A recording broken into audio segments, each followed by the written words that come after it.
Comme nombre de monastères auvergnats, l'abbatiale de Mozat remonte à l'époque mérovingienne. Elle aurait eu pour fondateur un grand personnage du nom de Calmin. À la fin du XIe siècle, inquiet de la décadence de l'abbaye, l'évêque de Clermont la met sous l'obédience de Cluny. C'est le renouveau, mais bien vite à nouveau la décadence, car à la suite d'un tremblement de terre, tout le chœur s'écroule.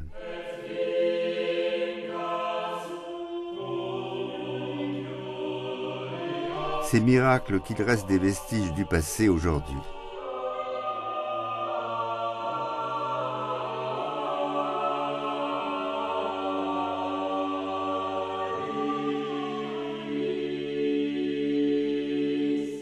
Ainsi on peut admirer à la porte du cloître un tympan où trône la Vierge Marie.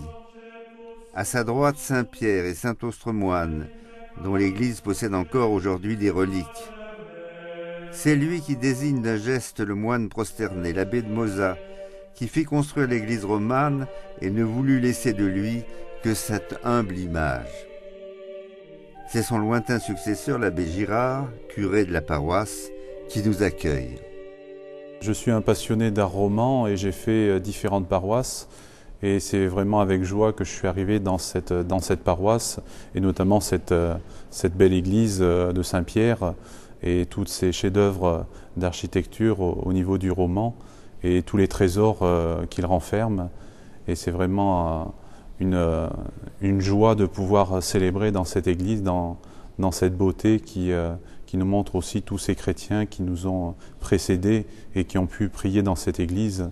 Il y a beaucoup de chrétiens qui sont acteurs, que ce soit dans l'accueil, notamment dans les visites, mais aussi dans la vie, et notamment tous les sacrements qui sont vécus, et dans la messe du dimanche. Et on a une communauté qui exprime vraiment cette joie et qui nous montre que l'Église est toujours vivante et garde tous ces trésors qui nous ont été donnés pour être vraiment des témoins de la bonne nouvelle. Et certes, quand on pénètre dans la nef de Mozat, on est frappé par la plénitude que donnent ses formes, rondes et altières. Oui, c'est bien la Jérusalem céleste qu'imaginaient les chrétiens du Moyen-Âge, lesquels chantaient en pénétrant dans l'édifice, vers le temple, élève bien haut ton regard, respecte le lieu où tu entres, le Christ en est la porte. Ici, pas de souci de décoration, pas de peinture qui pourrait distraire le fidèle, et la sculpture est reléguée loin du regard sur les chapiteaux. Malgré cette mise à l'écart, cette sculpture brille de mille attraits. La composition habituellement peu chargée est d'une grande clarté. Très lisible même à la hauteur où ils sont placés, quelques 6 mètres de haut, les chapiteaux s'intègrent parfaitement à l'architecture. À côté des scènes traditionnelles de feuillage qui symbolisent le foisonnement de la création, sont figurées des petites scènes moralisatrices, tel l'homme qui enchaîne un singe symbolisant ses mauvais penchants. La luxure, figure nue, chevauchant un bouc. Ou l'avare serrant contre son cœur sa bourse, tandis que l'homme généreux l'ouvre largement. Mais les plus beaux chapiteaux sont ceux du chœur. Ébranlés par le tremblement de terre de 1450, ils sont aujourd'hui au sol et peuvent être examinés commodément. Le chapiteau des Atlantes est composé de 4 personnages qui semblent danser comme les fils de la résurrection dont parle saint Luc. Leurs mains et leurs pieds se détachent sur un fond végétal symbolisant l'arbre de vie. Autre allusion biblique, c'est le chapiteau des 4 vents et des 4 anges, retrouvé miraculeusement en 1983 dans un mur où il servait de matériau de remplage. Il est inspiré selon toute vraisemblance par un verset de l'Apocalypse, chapitre 7, qui dit « Je vis 4 anges, debout aux 4 coins de la terre, et ils retenaient les 4 vents de la terre, afin qu'il n'y ait nul souffle sur la terre, sur la mer, sur aucun arbre. » Texte au symbolisme puissant, servi par un interprète non moins convaincant. Accord somptueux entre l'art roman et les livres les plus inspirés de la Bible. Mais le chapiteau le plus intéressant reste celui qui représente la résurrection. Il se développe comme une vaste scène de théâtre. Sur une face, le tombeau figuré comme le temple de Jérusalem. À proximité, les soldats dorment, emprisonnés dans leur armure. Un peu plus loin, les saintes femmes, Marie, mère de Jacques, Marie Salomé, Marie Madeleine, courent vers le tombeau, le cœur oppressé. Alors un ange leur apparaît, soyez sans crainte, je sais que vous cherchez Jésus le crucifié, il n'est pas ici car il est ressuscité.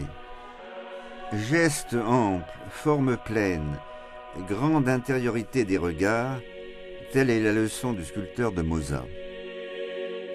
Mozart, abbaye meurtrie et ravagée comme tant d'autres par la Révolution française. Elle n'a pas perdu tout à fait son âme en perdant ses moines, on les imagine encore dans les stalles qui décorent le chœur. Ici l'on retrouve la fantaisie et l'esprit gaulois de la fin du Moyen-Âge. Le père abbé est représenté et brocardé. Il a de longues oreilles, c'est qu'il entend tout, mais il reste immobile comme un escargot, c'est qu'il est lent à agir. Un peu plus loin, un canard orne la miséricorde d'un père. C'est sans doute la place du chantre, sans commentaire. Enfin, au fond de l'allée, un moine qui s'assoupit, tandis que personne ne l'observe. Saint Calmin était un laïc qui vivait au 7e siècle. Duc d'Aquitaine, il était en possession d'une immense fortune et l'a mise à la disposition des pauvres et de l'Église, en particulier du monastère de Moza. Pièce maîtresse de l'émaillerie limousine, c'est la plus grande qui nous ait été donnée. La face majeure est ornée de figures d'appliques ciselées et ornée sur fond d'émail. Le Christ est représenté une première fois en croix, entouré de Marie et de Jean. Une seconde fois en gloire, entouré des 4 symboles des évangélistes. L'alpha et l'oméga traditionnel rappellent que le Sauveur est le principe de toute chose. Le nimbe crucifère, la mandorle ovale qui l'entoure, les 4 animaux de la vision d'Ézéchiel qui l'encadrent, personnifient l'univers. De part et d'autre, sur 2 registres, les apôtres, chacun désigné par son nom, debout sur un petit piédestal, figurent l'humanité.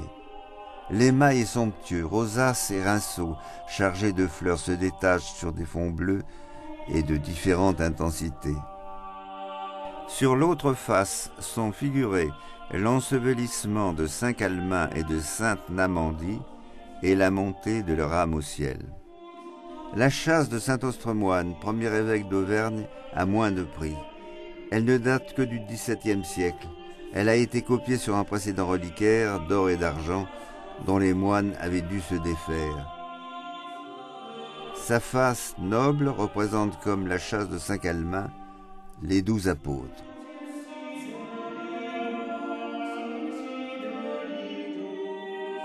Terminons par les vitraux. Ils sont du XVe siècle, une époque où les couleurs se défont et où les formes se brouillent, période des guerres et de la grande peste qui perturbe les esprits. Mais combien le vitrail de ces temps reculés est émouvant par sa profonde mélancolie. Plusieurs petits tableaux sont représentés, sur l'un Saint-Pierre avec sa clé, Saint Ostremoine, dont la légende veut qu'il ait été le compagnon de Pierre. Puis la Visitation. Saint Calmin, sur l'autre Saint Christophe, le passeur des âmes, et la représentation de la Transfiguration. Ainsi commencée par l'affirmation de la foi romane, la visite de l'abbaye de Moza s'achève par la vision de l'éternité telle que la voyaient les gothiques.